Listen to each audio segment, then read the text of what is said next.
You have started things. Those things you genuinely cared about. You bought the book, enrolled in the course, watched the tutorials, carved out the time. You tried with honest intention. And still, months later, the skill never arrived. The knowledge dissolved. The momentum died.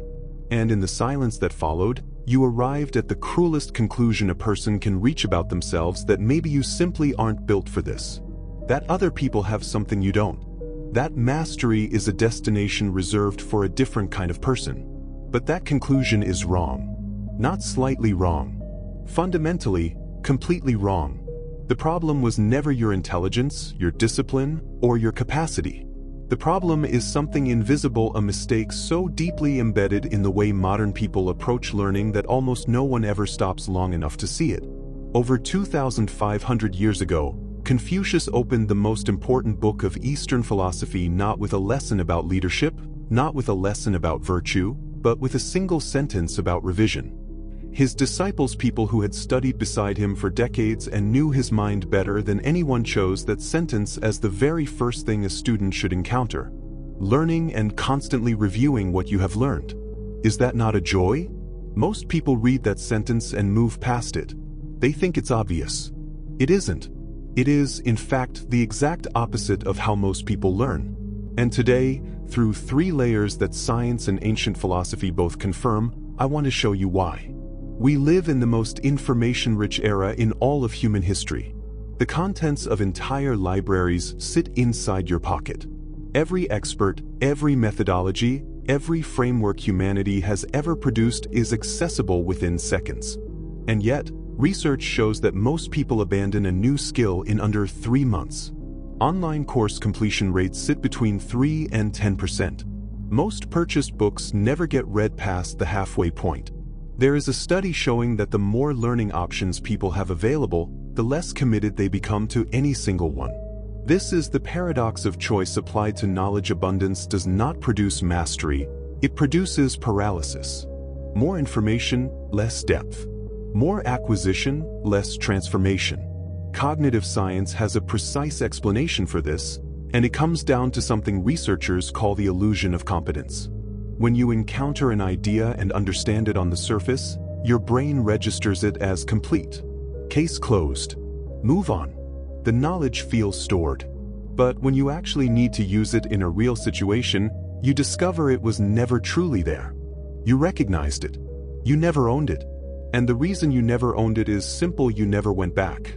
This is where the story of a young man named Nolan begins to matter.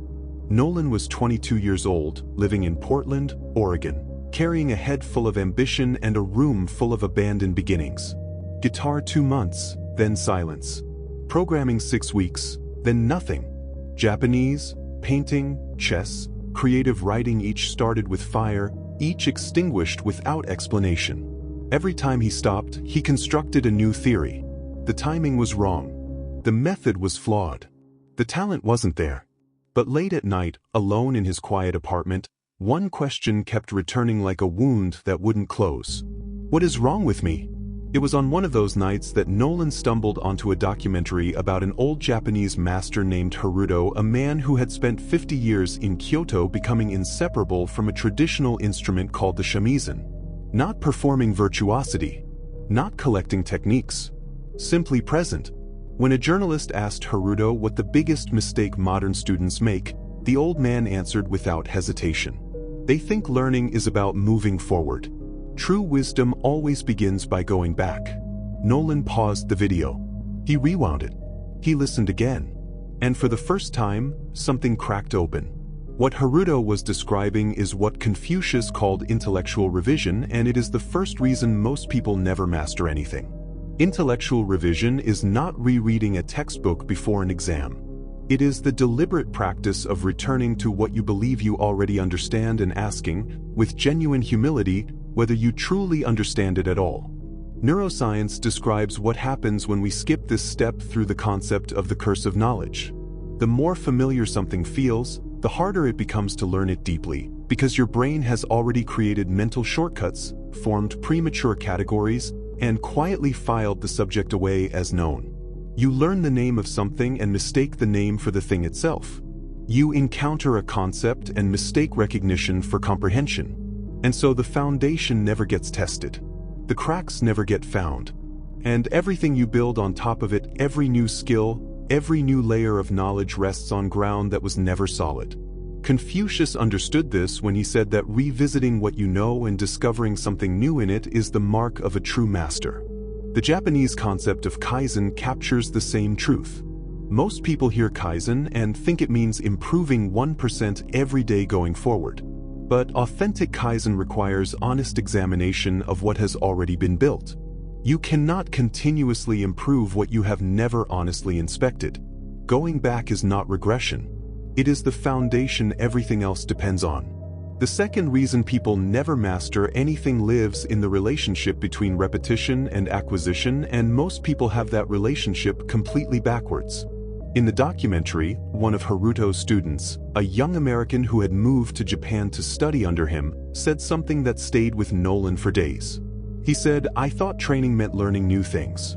Haruto taught me that training means redoing the same things until those things stop being techniques and become you." This is practical revision, and it is where the modern obsession with consumption collapses. Most people live in a permanent state of acquisition. New course, new book, new method, new framework. Always adding, never deepening. But psychologist Anders Ericsson, who spent decades studying what separates true experts from capable amateurs across music, chess, medicine, and sport, arrived at a conclusion that challenges everything the self-improvement industry sells. It is not the number of hours that produces expertise. It is the quality of attention brought to each repetition. Experts do not practice more. They practice with more presence. They return to the basics not out of obligation but out of genuine curiosity about what those basics still have to teach them. Japanese philosophy encodes this insight in the concept of shuhari, 3 stages of mastery, where the first stage demands complete immersion in fundamentals, exact repetition, and patient internalization before any improvisation or advancement is earned. You cannot reach the second stage without completing the first. And the first stage is not a beginning you pass through. It is a foundation you return to for the rest of your life. The third reason is the deepest, the most ignored, and the most transformative. Near the end of the documentary, Haruto was asked what he does differently from students who have not yet reached his level. He smiled the way only someone with 50 years of practice can smile, unhurried, unperformed, and said, "Every night before I sleep, I ask myself 3 things. Was I honest with what I learned today? Did I apply what I learned before? And did I become a little more true to who I want to be?" Nolan recognized those questions. Not from a modern book. From Zhengzi, one of Confucius's closest disciples, who wrote thousands of years ago, "I examine myself daily on 3 points: whether I was faithful in my dealings with others, whether I was sincere in my relationships, and whether I practiced what I was taught." This is existential revision. Intellectual revision happens in the mind. Practical revision happens in the hands. Existential revision happens in the character. It does not ask what you have learned. It asks who you are becoming through learning. Most people treat skills as external objects, tools you pick up, use for a while, and put back in the drawer. But genuine mastery does not work that way. A musician who has truly mastered an instrument does not just play music. He hears the world differently. He cannot help it. A writer who has truly mastered writing does not simply produce text. He processes existence through narrative. The skill has altered who he is, not just what he can do. Stanford psychologist Carol Dweck, in her research on growth and stagnation, found that the people who develop most deeply are not those who avoid failure, they are those who return to their failures with genuine curiosity. The difference between someone who collects skills and someone who masters them is rarely talent. It is almost always the willingness to ask, with honesty, who am I becoming through this, and is that who I want to be? Nolan turned off his phone that night. He walked to the corner of his room, picked up the guitar that had gathered dust for months, and played the very first thing he had ever learned: 3 chords, simple and clumsy and honest. He stayed there for a long time, repeating those same 3 chords, paying attention to details he had rushed past the first time. Where his fingers pressed, where the friction lived, where the resistance hid. For the first time in years, he was not in a hurry to move forward. He was completely present in what he already knew. And he discovered, with a quiet and unexpected joy, that he knew far less than he had believed. That was not a failure. That was the beginning. Confucius said it first. His disciples knew it was the most important thing he ever taught. Learning and constantly reviewing what you have learned. The question that remains is not what you still need to learn. The question that remains is what have you already learned that you have never truly gone back to? If this video stayed with you, subscribe to the channel and turn on notifications. We explore philosophy, psychology, and ancient wisdom like this every week.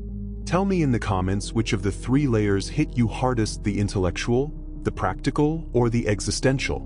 And before you click the next video on your screen, take one moment to revisit something you already know. That is where mastery has been waiting.